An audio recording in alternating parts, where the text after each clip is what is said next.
And now we're heading into fall here.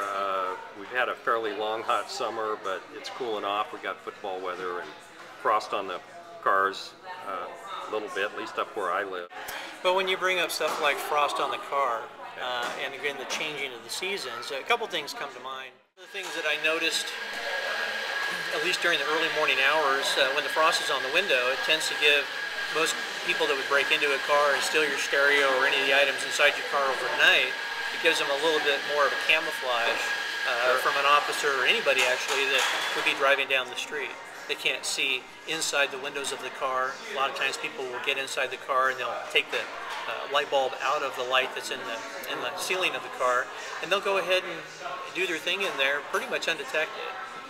In the event that somebody was to drive by, or maybe somebody saw them walking in the neighborhood, an officer was to do an area check, it's easier for them to actually kind of conceal themselves behind a bush or the corner of a house. Sure. You know, when we have the change in the weather like that.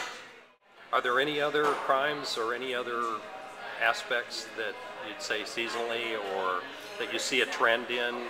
Well, similar, again, going back to the vehicles, with car thefts, I think you notice the same kind of thing. It starts to increase. You know, some people refer to it as a steamer.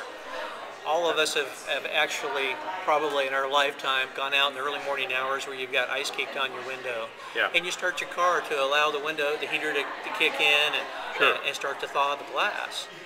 That gives a perfect opportunity for anybody to be walking the neighborhoods at 5, 6 o'clock in the morning looking for a car that's unattended, if it's running, the keys are in it.